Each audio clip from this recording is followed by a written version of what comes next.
Hello every one. So എന്ന് എൻ്റെ കൂടെ ഇരിക്കുന്നത് ഹൃദിനാണ്. Hi Hridin. Hi. Yes, congrats. So ഹൃദിന് ഞാനൊരു കൺഗ്രാറ്റ്സ് പറഞ്ഞത് നിങ്ങളിപ്പോൾ എന്താണെന്ന് വിചാരിക്കുന്നുണ്ടാവും. നിങ്ങൾ അറിഞ്ഞു കാണും. യെസ്, നമ്മുടെ കീം എക്സാമിൽ കാറ്റഗറി വൈസ് സെക്കൻഡ് റാങ്ക് ആണ് നമ്മുടെ ഹൃദിൻ സ്കോർ ചെയ്തിരിക്കുന്നത്.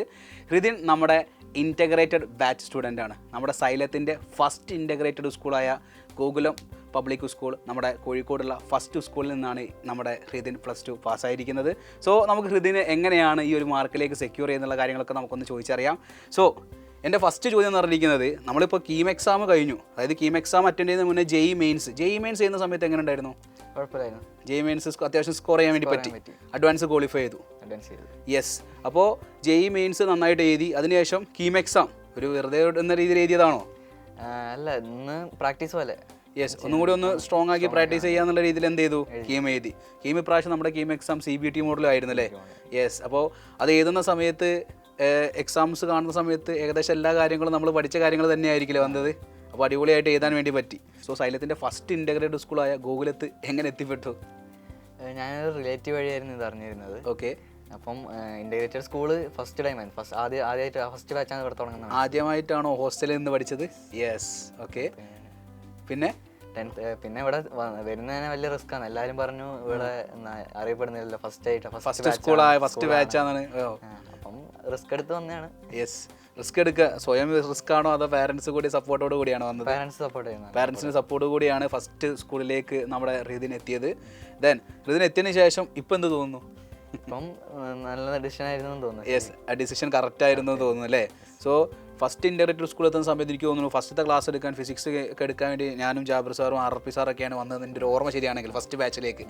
യെസ്. അതിനുശേഷം പിന്നെ ഇൻറ്റഗ്രേറ്റഡ് സ്കൂളിലേക്ക് നിങ്ങൾക്ക് ഡെയിലി എക്സാംസ്, വീക്കിലി എക്സാംസ്, അങ്ങനെ എക്സാമുകൾ സീരീസ് ആയിട്ട് എനിക്ക് തോന്നുന്നു നിങ്ങളെ ഇൻറ്റഗ്രേറ്റഡ് കോർഡിനേറ്റർ എനിക്ക് തോന്നുന്നു ജംഷി സാറാണ് തോന്നുന്നു അല്ലേ? എൻ്റെ ഗോകുലത്തിൻ്റെ. യെസ്, ജംഷി സാറായിരുന്നു. അപ്പോൾ എങ്ങനെ ഉണ്ടായിരുന്നു പ്രിപ്പറേഷന് കാര്യങ്ങളൊക്കെ? പ്രിപ്പറേഷൻ അടിപൊളിയായി പോയി.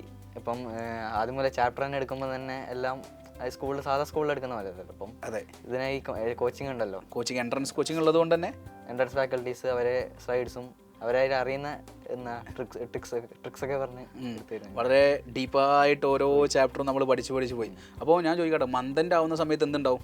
എക്സാംസ് ഉണ്ടാവും.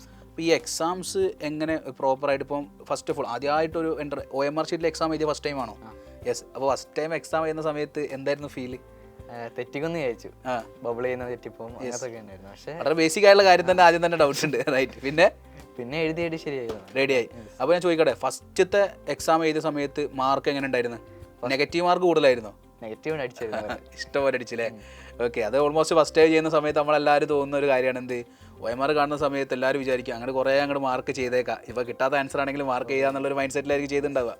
പക്ഷേ ആ ഒരു നെഗറ്റീവ് മാർക്ക് കിട്ടിയതിന് ശേഷം ഡേ ബൈ ഡേ, അല്ലെങ്കിൽ ഞാൻ പറയട്ടെ ഓരോ മാസം കഴിയുന്ന സമയത്തുണ്ടാകുന്ന ഗ്രാൻഡ് ടെസ്റ്റുകളിൽ ആ പെർഫോമൻസ് എങ്ങനെ വന്നു? അതായത് ഫസ്റ്റത്തെ എക്സാം കുറച്ച് നെഗറ്റീവ് കൂടി, പിന്നത്തെ എക്സാംസോ?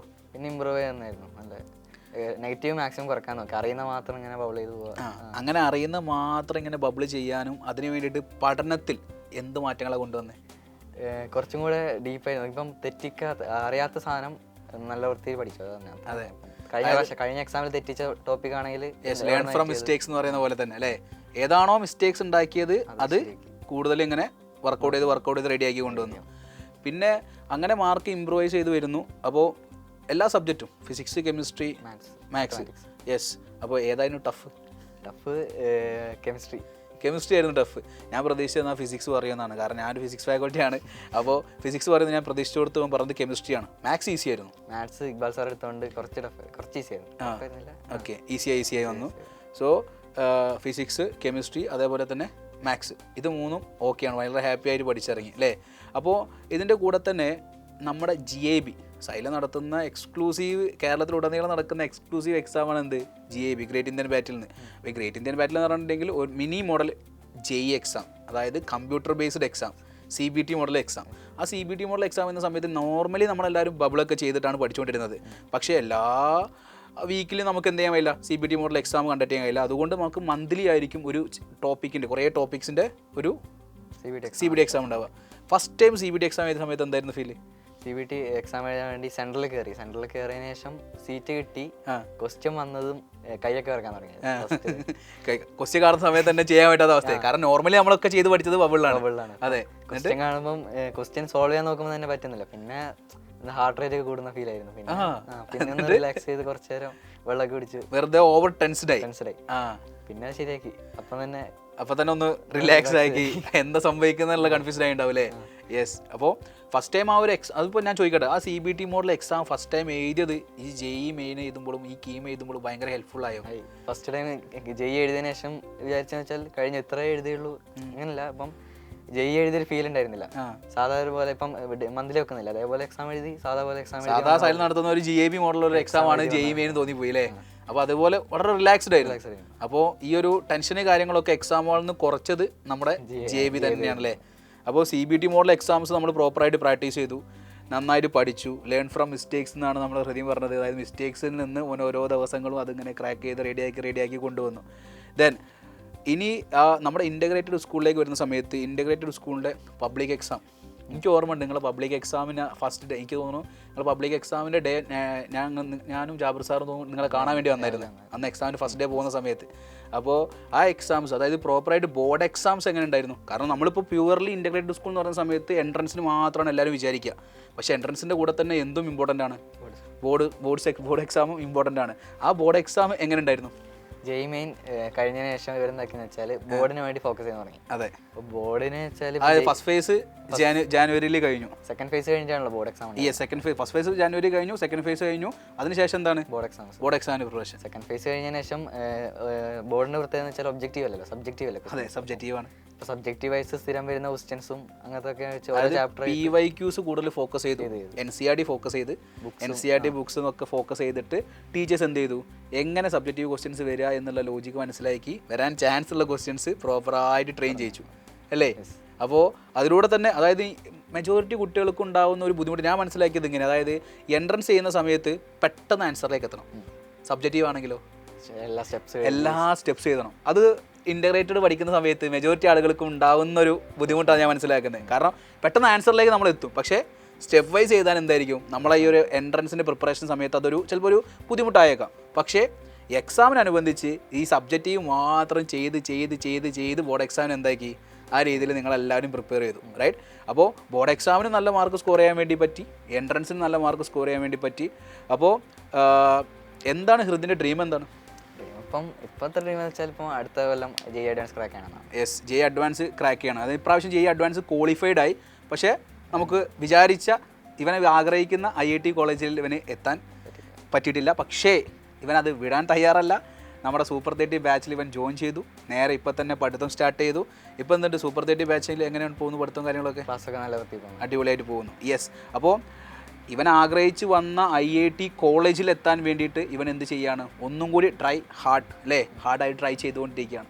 അപ്പോൾ ഇതാണ് നമ്മുടെ ഹൃദിൻ്റെ വിശേഷങ്ങളും കാര്യങ്ങളൊക്കെ. അപ്പോൾ ഹൃദിന് പഠിച്ച ടെക്നിക്സും കാര്യങ്ങളൊക്കെ നിങ്ങൾ ഞാൻ ചോദിക്കട്ടെ, ഇപ്പോൾ പഠിച്ചുകൊണ്ടിരിക്കുന്ന അല്ലെങ്കിൽ JEE എഴുതിക്കൊണ്ടിരിക്കുന്ന മക്കളോട് എന്തെങ്കിലും ഹൃദിൻ്റെ എന്തെങ്കിലും ടിപ്സോ കാര്യങ്ങളോ ഉണ്ടോ? അതായത് പഠിച്ച സ്റ്റൈലോ കാര്യങ്ങളോ? അത് പറഞ്ഞപ്പോൾ എനിക്ക് വേറൊരു കാര്യം ചോദിക്കാനുള്ളത്, നമ്മളിപ്പോൾ ഇൻ്റഗ്രേറ്റഡ് സ്കൂളിൽ എന്തായാലും എല്ലാ മക്കൾസും ബോർഡ് എക്സാമിനും ക്ലാസ്സുകൾ ഉണ്ടാവും. അതിൻ്റെ കൂടെ തന്നെ എൻട്രൻസ് ഫാക്കൾട്ടീസിൻ്റെ ക്ലാസ് കാര്യങ്ങളൊക്കെ ഉണ്ടാവും. അതിൻ്റെ കൂടെ ഓൺലൈനായിട്ടുള്ള സപ്പോർട്ട് ഉണ്ടായിട്ടില്ലേ? യെസ്, ടാബുകൾക്ക് മക്കൾ കൊടുത്തിട്ടുണ്ട്. അപ്പോൾ ക്ലാസ് കാണാറുണ്ടോ? ഓൺലൈൻ ക്ലാസ്സുകൾ കാണാറുണ്ടോ? യെസ്, ടാബിൽ ക്ലാസ് കാണാറുണ്ട്. അതായത് എക്സാമിനനുസരിച്ചുണ്ടാവുന്ന ലൈവ് കാര്യങ്ങൾ സപ്പോർട്ട് ചെയ്യും, എല്ലാം കണ്ടിട്ടുണ്ട്. രാത്രി ഇപ്പം എക്സാം ഉണ്ടെങ്കിൽ തലേന്ന് അല്ലെങ്കിൽ 2 ദിവസം മുമ്പേ വരുന്ന വൺ ഷോട്ട് സീരീസ് ഉണ്ടാവാറുണ്ട്. അത് കണ്ടിട്ട് അതിൻ്റെ ക്വസ്റ്റ്യൻസ് ഒക്കെ വർക്കൗട്ട് ചെയ്യാറുണ്ട്. യെസ്, അപ്പോൾ ഓൺലൈൻ സപ്പോർട്ട് കൂടി നമ്മുടെ ഹൃദിനെ ഉപയോഗിച്ചിട്ടുണ്ടെന്നാണ് മനസ്സിലാക്കേണ്ടത്.